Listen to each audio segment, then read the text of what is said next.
Hello student, my name is Manish Dubey. This is the lecture of energy conservation from RBS Polytechnic Bijpuri Agra.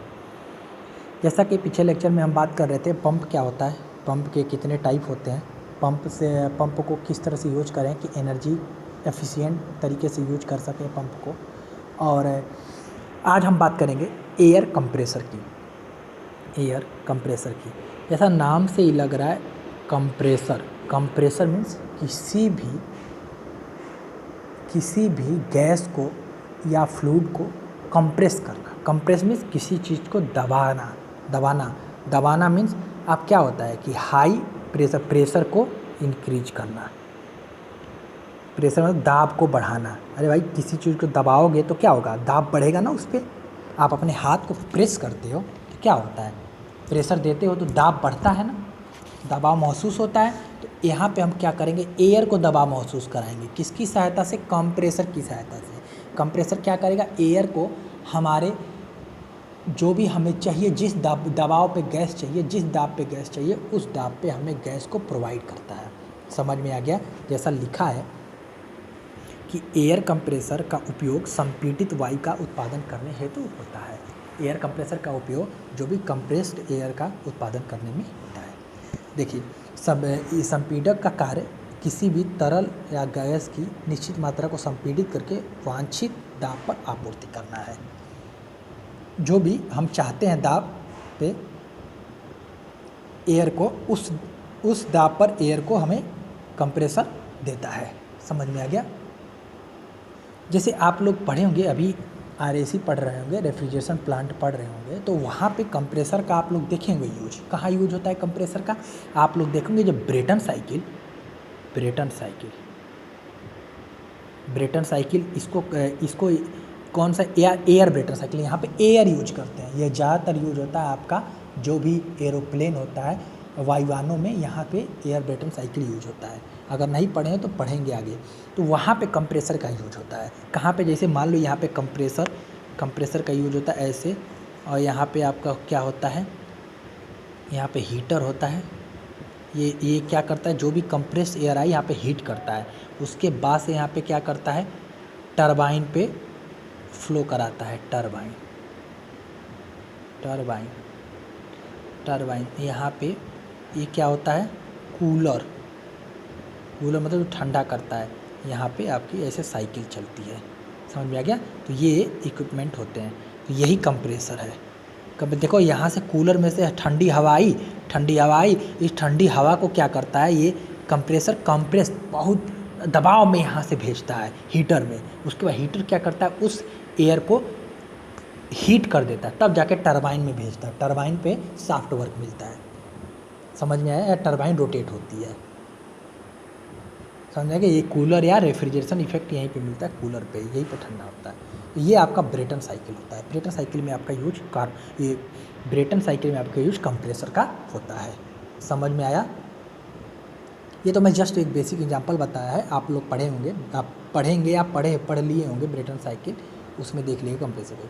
देखिए compressor को ये इस तरह से दिखाया गया है ना, तो इसका मतलब ये एक बात होती है, कैसे होती है, जैसे देखना, ज़्यादातर कंप्रेसर को ऐसे ही दिखाते हैं। क्यों ऐसे, ये कब दिखाते हैं, ये थोड़ा सा कॉन्सेप्चुअल है, अभी बता रहा हूँ, एक मिनट।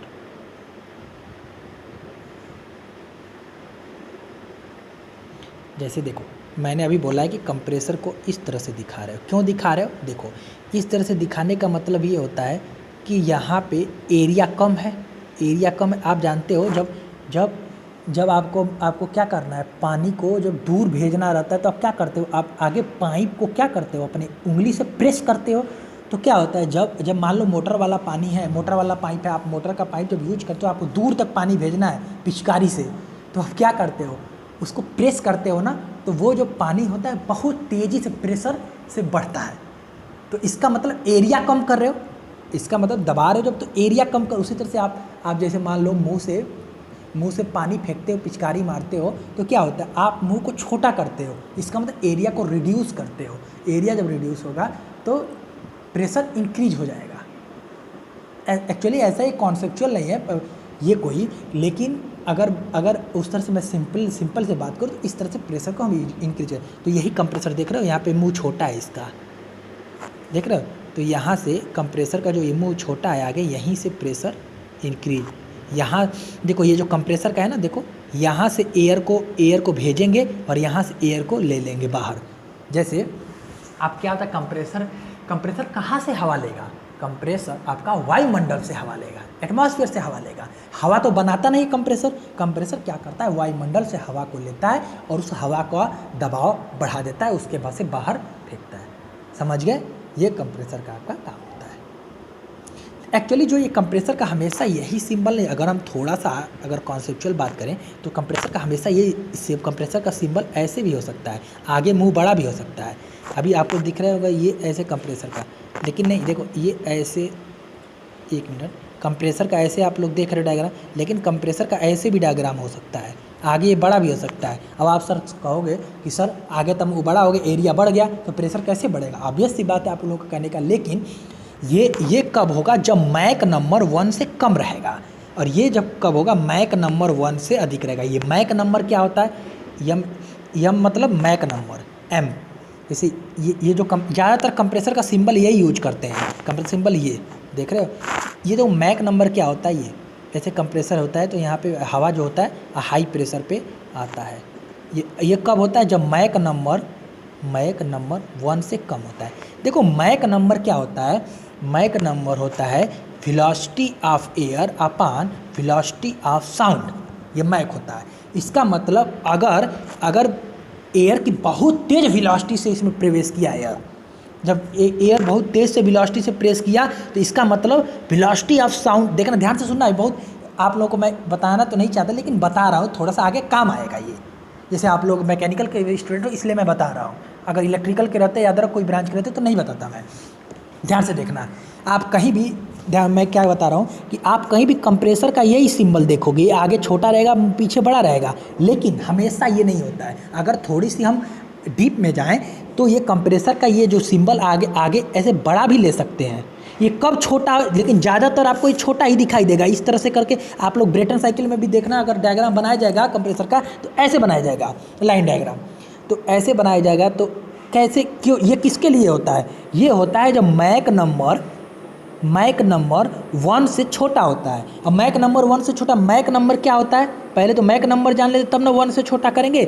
मैक नंबर होता है वेलोसिटी, आप ध्यान से मेरी बात सुनो, वेलोसिटी ऑफ एयर का चाल अपान साउंड की चाल, velocity of sound. Velocity of air, अगर एयर है तो वेलोसिटी ऑफ एयर होगा, अगर मान लो जहाज है तो वेलोसिटी ऑफ जहाज का होगा। तभी तो आप देखते हो कि जो जहाज बहुत तेज़ी से जाती है तो अगर मैक नंबर 1 से अधिक से जाएगी तो कितनी तेज़ साउंड करती है। इसी के अब देखो यहाँ पे 1 से, अच्छा एक बात बताओ, 1 से ये बड़ा कब होगा? जब 1 से कब बड़ा होगा? जब ये नीचे वाला इससे भी से छोटा होगा। इसका मतलब जो वेलोसिटी होगा, जो हम जिस एयर की बात कर रहे हैं, अगर जहाज चला रहे हैं तो जहाज की बात कर रहे हैं, अगर वेलोसिटी ज़्यादा होगा किसके वेलोसिटी से? तुम्हारा वेलोसिटी ऑफ साउंड मतलब जो ध्वनि की चाल से। अगर हम जो जैसे यहाँ पर एयर को भेज रहे हैं, अगर एयर की हवा का, इसमें जो हवा भेज रहे हैं जिस वेलोसिटी से, अरे भेजेंगे ना वेलोसिटी से, जिस एयर की वेलोसिटी से अगर एयर की वेलोसिटी आपकी वेलोसिटी ऑफ साउंड मीन्स ध्वनि की चाल से ज़्यादा होगी तो इसका मतलब ये ऊपर वाला ज़्यादा होगा। जब ऊपर वाला ज़्यादा होगा तो मैक नंबर ज़्यादा होगा। मैक नंबर किससे ज़्यादा होगा? 1 से ज़्यादा होगा। लेकिन यहाँ पे क्या है, वेलोसिटी जब मैक नंबर 1 से कम होने का मतलब क्या? जब ये रेशियो कब 1 से कम आएगा? मैक नंबर V/C होता है, V/C 1 से कम कब आएगा? जब V की वैल्यू C से कम होगी। आप लोग मैथमेटिक्स अगर ध्यान से देखो, V की वैल्यू C से कम होगी तब मैक नंबर 1 से कम आएगा। आप लोग कैच कर पा रहे होगे? आखिर में कैच करो थोड़ा सा दिमाग खोलो।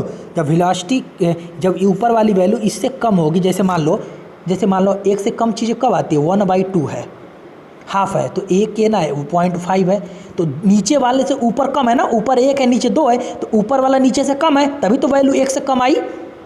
अगर ऊपर की वैल्यू 3/4 है तो तभी तो कम है, ये भी 1 से कम आएगी, ये भी 1 से कम आएगी वैल्यू।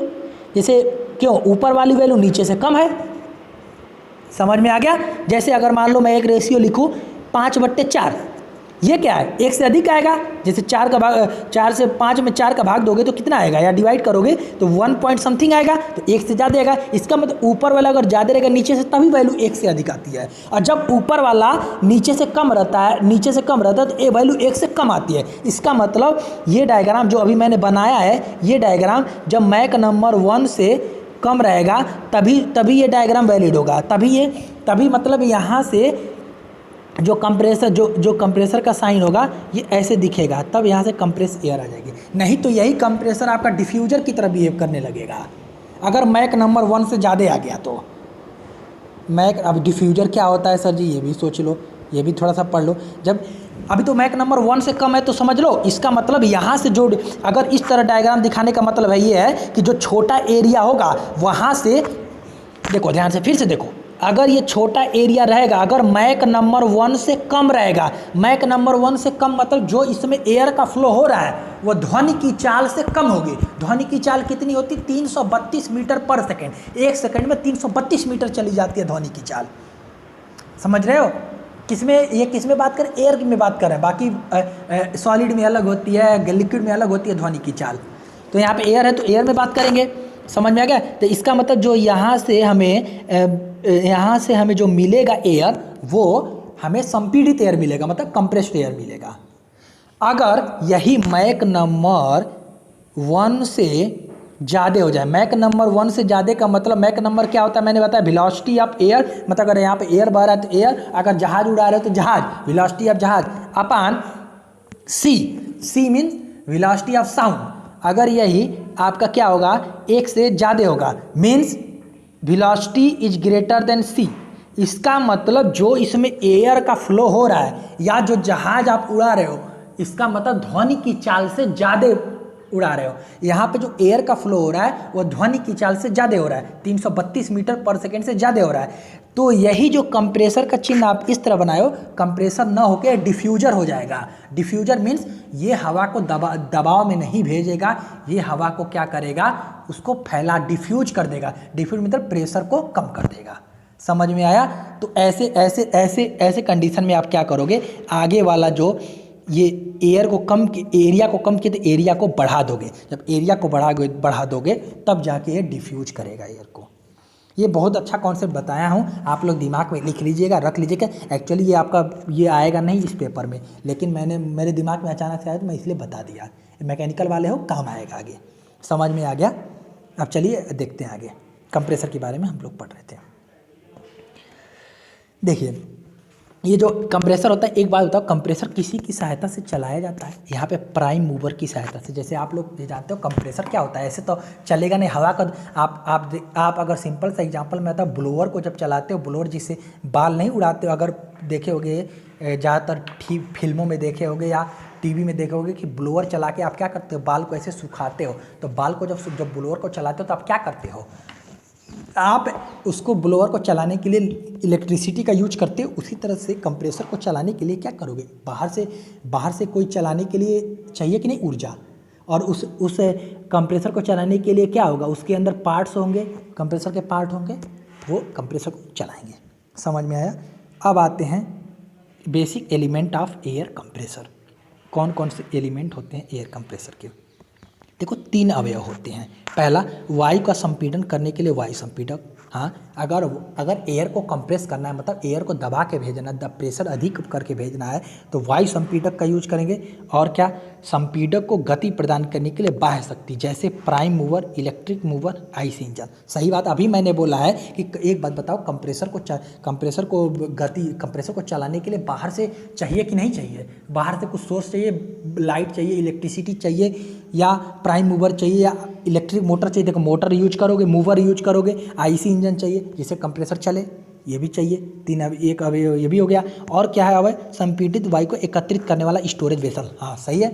आप लोग जैसे जब यहाँ से आप लोग क्या करोगे, कंप्रेस वायु प्राप्त करोगे, यहाँ से दबाव वाली वायु जब यहाँ से एयर गया, एटमॉस्फेयर से सक किया एयर, मतलब एटमॉस्फेयर से एयर को खींचा और कंप्रेस कर दिया।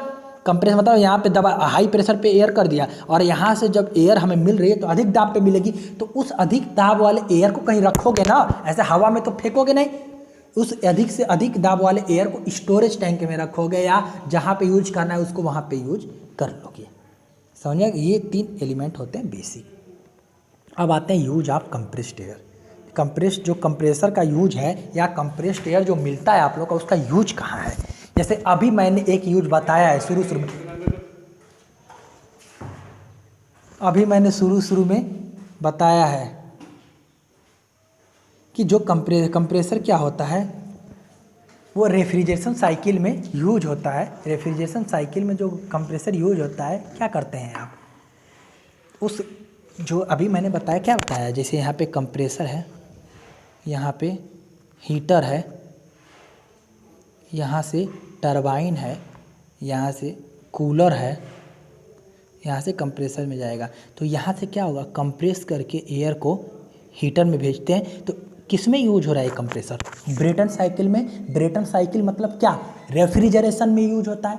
इसका मतलब रेफ्रिजरेटर जो हमारा, अगर हमारा रेफ्रिजरेटर अगर बनोगे तो वहाँ पे कंप्रेसर का यूज होता है। जो वहाँ पे कंप्रेसर आप लोग देखते भी, जो अगर ये जो एसी लगाते हो वहाँ उसमें भी कंप्रेसर होता है, देखते हो कि नहीं, कंप्रेसर होता है। कंप्रेसर का यूज एसी में भी होता है। आप देखो डीजल इंजन चलाने में भी कंप्रेसर का यूज होता है। डीजल इंजन में देखते हो कंप्रेस्ड एयर भेजते हैं। कंप्रेस्ड एयर से भेजने से जानते हो क्या होता है, एक फ़ायदा, एक बहुत अच्छा बात बता रहा हूँ आप लोगों को। आईसी इंजन, अगर इंटरनल कंबस्शन इंजन आप लोग पढ़े होंगे, internal combustion engine means thermal में आप लोग पढ़े होंगे इंटरनल कंबस्शन इंजन। तो इंटरनल कंबस्शन इंजन में जब डीजल इंजन का यूज होता है तो क्या करते हो, जब कंप्रेस्ड एयर भेजते हो, अधिक दाब पे एयर भेजते हो, तो हवा का अधिक दाब मतलब क्या, ध्यान से सुनना मेरी बातें, बहुत अच्छा कॉन्सेप्ट बताऊंगा आज। देखो, जैसे आप लोग क्या करते हो, जब डीजल इंजन चलाते हो तो जैसे आप लोग अगर चाहते हो कि हमारा इंजन क्या करे, फ्यूल को कम ले, मतलब हमारा जो डीजल इंजन है, वो जो डीजल हम डाल रहे हैं उसको कम अवशोषित करे। जैसे अगर मान लो 1 लीटर डीजल डालते हो तो 1 घंटे या सवा घंटे चले, हम चाहते हैं 2 घंटे चले या 15 मिनट अधिक चले, तो क्या करो, कंप्रेसर के द्वारा कंप्रेस्ड एयर भेजो। कंप्रेस्ड एयर भेजने से तुम क्या करते हो, कम फ्यूल भी भेजोगे ना, तो तुम्हारा क्या होगा, डीजल इंजन अच्छे से चलेगा। मीन्स हम क्या कर सकते हैं, उसकी डीजल इंजन की एफिशिएंसी बढ़ा सकते हैं। समझ में आया, कैसे बढ़ा सकते हैं, ध्यान से सुनना, कैसे बढ़ा सकते हैं, ध्यान से सुनना। क्या होता है कि कंप्रेस्ड एयर जो जाता है ना डीजल इंजन में, वो एयर की क्वांटिटी को बढ़ा देता है, एयर की मात्रा को बढ़ा देता है। आप लोग जानते हो डीजल इंजन हुआ, जब पेट्रोल इंजन हुआ, डीजल इंजन में क्या करते हो, डीजल इंजन अगर पढ़े होंगे तो जो डीजल से जो भी जितनी भी गाड़ियाँ चलती हैं उसमें पहले क्या करते हो, एयर को कंप्रेस्ड करते हो, एयर को पिस्टन के द्वारा कंप्रेस्ड करते हो, तब जाके फ्यूल बाहर से भेजते हो। समझ में आया, अगर थोड़ा सा आईसी इंजन का जानकारी होगा तो आप लोग ये पढ़े होंगे। तो यही तो आप क्या करो, वो जो एयर को कंप्रेस करते हो तो आप क्या करो, एयर की मात्रा को बढ़ा दो। एयर की मात्रा को कैसे बढ़ाओ, कंप्रेसर के द्वारा कंप्रेस्ड एयर बढ़े। जो कंप्रेस्ड एयर कैसे एयर की मात्रा को बढ़ाएगा, देखो कंप्रेस, अच्छा एक बात बताओ, किसी चीज़ को कंप्रेस करना मतलब क्या होता है, दबाना, दबा। अच्छा एक बात बताओ, कोई भी जब आखिर में ये बताओ, जब कोई चीज़ दबाते हो तो क्या होता है, उस जैसे आप लोग, अगर आपकी हाइट 10 फीट है, अगर आपको कंप्रेस कर दीजिए तो हाइट ऐसे एक्चुअली होगा नहीं, लेकिन हाइट होकर छोटी हो जाएगी ना। जैसे पृथ्वी है, पृथ्वी को बहुत छोटा कर दो तो कंप्रेस मतलब छोटा हो जाना मतलब क्या, एक्चुअली छोटा हो जाता है। तो ये नहीं कि मॉलिक्यूल्स भाग जाते हैं ना, जो मॉलिक्यूल्स के जो 2 अणुओं के बीच की दूरी होती है वो कम हो जाती है, यही होता है। तो जब आप कंप्रेस्ड एयर बनाते हो तो इसका मतलब क्या होता है, एयर को बहुत पास ला लेते हो, बहुत पास एयर बहुत क्लोज आ जाते हैं। जैसे एयर के मॉलिक्यूल जैसे पहले इतने दूर थे, ध्यान से देखना कर्सर पे, अगर एयर के मॉलिक्यूल इस तरह से बहुत दूर है, अगर तुम कंप्रेस कर दोगे तो यही एयर के मॉलिक्यूल बहुत नज़दीक आ जाएंगे। समझ में आया, तो ये होता है डीजल इंजन में, इस तरह से कंप्रेस्ड एयर का यूज कर सकते हो। वायुयान में यूज करते हो, गैस टरबाइन को चलाने के लिए यूज कर सकते हो, जटिल ढलाइयों की साफ करने में भी यूज कर सकते हो। अब आगे देखते हैं टाइप ऑफ एयर कंप्रेसर कितने टाइप के होते हैं। देखिए 2 टाइप के एयर कंप्रेसर होते हैं। पहला पॉजिटिव डिस्प्लेसमेंट कंप्रेसर, दूसरा होता है डायनेमिक कंप्रेसर। समझ में आ गया। और ये एक दो मेन टाइप के एयर कंप्रेसर होते हैं, 2 मेन टाइप के एयर कंप्रेसर, और इनके भी अलग अलग पार्ट्स होते हैं। जैसे सब देखो, इतना डिटेल में हमें कंप्रेसर के बारे में नहीं पढ़ना है कि बहुत से कंप्रेसर होते हैं, रोटरी कंप्रेसर होते हैं, डायनेमिक कंप्रेसर होते हैं, रोटरी वेंट टाइप के कंप्रेसर होते हैं, सबके बारे में नहीं पढ़ना है हमें। बस ये देखना है, थोड़ा कंप्रेसर के बारे में देखना है, उसके बाद देखना है कि कंप्रेसर में एनर्जी को सेव कैसे कर सकते हैं, क्योंकि हम पढ़ के आ रहे हैं एनर्जी कंजर्वेशन, एनर्जी को कंजर्व करेंगे, एनर्जी को बचाएंगे। समझ में आया। ये पढ़ना। देखो ये कंप्रेसर के कौन कौन से टाइप है। देखो पहला है डायनेमिक कंप्रेसर। डायनेमिक कंप्रेसर में देखो ये आते हैं, जैसे पहला हो गया रेडिएट या सेंट्रीफ्यूगल, दूसरा होता है एक्सियल। एक्सियल में कौन कौन से कंप्रेसर होते हैं, scroll, vane, liquid ring, twin screw, roots blower. ये आपके क्या होते हैं, आपका क्या होता है axial compressor. Roots blower actually इसमें आता है पॉजिटिव डिस्प्लेसमेंट कंप्रेसर में। और पॉजिटिव डिस्प्लेसमेंट कंप्रेसर में कौन कौन से होते हैं, रोटरी कंप्रेसर और रेसिप्रोकेटिंग कंप्रेसर। नहीं, रूट्स ब्लोअर इसी में आता है, डायनेमिक कंप्रेसर में, सॉरी। रोटरी कंप्रेसर होते हैं और रेसिप्रोकेटिंग कंप्रेसर आपके किस में आते हैं, पॉजिटिव डिस्प्लेसमेंट टाइप के कंप्रेसर में।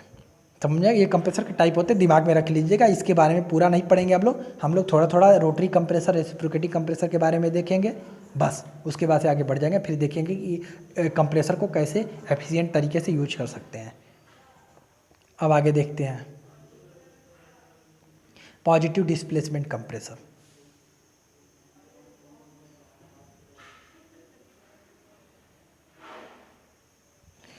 देखिए पॉजिटिव डिस्प्लेसमेंट कंप्रेसर, इसका उपयोग व्यापक रूप से किया जाता है। इसके प्रवाह उत्पादन का यह गुण है कि निर्वहन दाब एक सीमा तक लगभग कांस्टेंट रहता है। देखिए ये क्या होता है पॉजिटिव डिस्प्लेसमेंट कंप्रेसर। देखिए आप लोगों को अभी बताया है मैंने कि पॉजिटिव डिस्प्लेसमेंट, इसमें मतलब डिस्प्लेसमेंट होगा। कैसा डिस्प्लेसमेंट होगा, पॉजिटिव होगा। ये कैसे होते हैं, जैसे मैंने पिछले टर्म पे रेसिप्रोकेटिंग पंप पढ़ाया था। रेसिप्रोकेटिंग पंप क्या करता है, उसमें रेसिप्रोकेट करता है। जैसे आप लोग पॉजिटिव डिस्प्लेसमेंट कंप्रेसर में दो टाइप के कंप्रेसर होते हैं, रोटरी कंप्रेसर होता है, एक रेसिप्रोकेटिंग कंप्रेसर होता है। देखिए रेसिप्रोकेटिंग कंप्रेसर जो पहला हम पढ़ेंगे, रेसिप्रोकेटिंग कंप्रेसर। रेसिप्रोकेटिंग कंप्रेसर में देखिए ये रेसिप्रोकेटिंग कंप्रेसर विभिन्न प्रकार के, कौन कौन से रेसिप्रोकेटिंग कंप्रेसर उपलब्ध हैं। पहला होता है lubricated and non lubricated. Lubrication में वो कंप्रेसर जिसमें लुब्रिकेशन प्रोवाइड करते हो। लुब्रिकेशन में जो आप लोग नहीं ग्रीस व्रीस लगाते हो, स्नेहक पदार्थ लगाते हो, लुब्रिकेशन करते हो, वही आपका लुब्रिकेशन कंप्रेसर, उसमें लुब्रिकेशन बहुत ज़्यादा हुआ रहेगा। पहला होता है सिंगल और मल्टी सिलेंडर। सिंगल सिलेंडर जैसे आप लोग पढ़ेंगे single, double cylinder, 4 cylinder engine पढ़े, उसी तरह कंप्रेसर भी single cylinder, double cylinder. Single cylinder means क्या होता है कि जैसे सिंगल सिलेंडर में ऐसे एक सिलेंडर रहेगा, यहाँ से कंप्रेसर हवा आई और यहाँ इसमें दबाव पड़ा और यहाँ से हमें देखो सिंगल सिलेंडर क्या होता है। सिंगल सिलेंडर देखो इसे, यहाँ से हवा आई और यहाँ से आउटपुट हमें मिल गया, तो एक सिलेंडर हुआ है। और अगर इसी हवा को फिर से एक कंप्रेसर में ले जाओ, फिर से यहाँ भेजो, फिर से यहाँ लो, तो ये डबल सिलेंडर, देखो डबल सिलेंडर हो गया, डबल कंप्रेसर हो गया। डबल सिलेंडर कंप्रेसर मीन्स यहाँ पे अगर अधिक प्रेशर चाहिए, जैसे हमें क्या होता है अगर मान लो 10 बार से प्रेशर 20 बार चाहिए तो सिंगल सिलेंडर यूज कर लो। यदि हम चाहते हैं 10, प्रेशर की यूनिट क्या होती है, बार होती है ना, बार यूनिट। प्रेशर का जो मात्रक होता है वो बार होता है, दबाव का मात्रक, दाब का मात्रक बार होता है, आप लोग पढ़े होंगे। तो 10 जो जैसे मान लो प्रेशर हमें अधिक चाहिए, 10 से लेके 65 10 बार से हम बढ़ाना चाहते हैं 65 बार तक, तो क्या करते हो 10 बार से लेके हम, जैसे हम क्या करेंगे 10 बार से एयर को हम 65 बार तक पहुंचाना चाहते हैं, तो क्या करेगा 2-3 कंप्रेसर यूज कर लोगे, क्योंकि यहाँ पे प्रेशर को बहुत ज़्यादा इंक्रीज करना है, तो 2-3 सिलेंडर यूज कर सकते हो। ये होता है सिंगल। अब आते हैं सिंगल और मल्टी स्टेज। सिंगल और मल्टी स्टेज में, मल्टी स्टेज देखो अभी बताया हूँ, कम सिलेंडर में भी एक स्टेज में मतलब 1-2 स्टेज और बढ़ा दो, तो इससे क्या होता है हाई कंप्रेसर मिलता है। वाटर और एयर कूल, भाई कंप्रेसर जब चल रहा है तो जानते हो हीट का लॉस होगा। एक बात बताओ, कोई भी जब डीजल इंजन चलाते हो तो पानी डालते हो ना, तो क्यों पानी डालते हो, क्योंकि जो भी हीट जो जनरेट होती है उसको अवशोषित करने के लिए, ताकि हमारा इंजन ठंडा रहे। उसी तरह से जो हमारा कंप्रेसर होता है, कंप्रेसर किसी की सहायता से चलता है, प्राइम जैसे आप मोटर की मूवर की सहायता से चलता है, या आईसी इंजन की सहायता से कंप्रेसर को चला रहे हो, तो क्या करोगे कंप्रेसर चलते चलते गर्म हो सकता है, हीट हो सकता है, हीट रिलीज होगी, क्योंकि मैकेनिकल डिवाइस है। अब हीट रिलीज होगी तो उस हीट को हमें फिर से रिमूव करना है, तो क्या करो यहाँ से एयर से ठंडा करो या वाटर से ठंडा करो पानी। समझ में आ गया। इस तरह से एयर के रेसिप्रोकेटिंग कंप्रेसर वाटर हो सकता है या एयर कूलर हो सकता है। ये हो गया। देखिए ये रेसिप्रोकेटिंग कंप्रेसर का डायग्राम है। देखिए रेसिप्रोकेटिंग कंप्रेसर, जैसे आप लोग नाम से ही लगा है रेसिप्रोकेटिंग कंप्रेसर की बात कर रहे हैं। Reciprocating compressor. देखो रेसिप्रोकेटिंग कंप्रेसर की बात कर रहे हैं तो रेसिप्रोकेटिंग कंप्रेसर क्या होता है, एक रेसिप्रोकेटिंग इंजन होता है, होगा। रेसिप्रोकेटिंग मोशन मैंने पिछले लेक्चर में डिस्कस किया था। रेसिप्रोकेटिंग मतलब मोशन होता है कि आगे पीछे मोशन करना, आगे पीछे में किसी मीन पोजीशन, जैसे मान लो आपका क्या होता है, अभी मैंने आईसी इंजन आप लोग पढ़े होंगे, यहाँ पे ये आपका पिस्टन हो गया, यहाँ पे ये कनेक्टिंग रॉड, तो ये पिस्टन क्या करता है, सिलेंडर में आगे पीछे मोशन करता है, आगे पीछे मोशन करता है, तो इसी को कहते हैं रेसिप्रोकेटिंग मोशन। समझ में आया? तो यहाँ पे जो रेसिप्रोकेटिंग इंजन है सेम टू सेम आपका किस तरह से कॉन्सेप्ट यूज होगा आईसी इंजन का। इसमें क्या होगा, ध्यान से देखना, देखो ये डायग्राम देखना यहाँ से, ये सिंगल है, सिंगल सिलेंडर है, ये डबल सिलेंडर है। समझ में आ गया? अब देखो यहाँ पे जैसे ये देखो, ये आपका कंप्रेसर है, यहाँ पे ये पिस्टन लगा हुआ है, यहाँ से कनेक्टिंग रॉड है, समझा, ये क्रैंक है यहाँ से।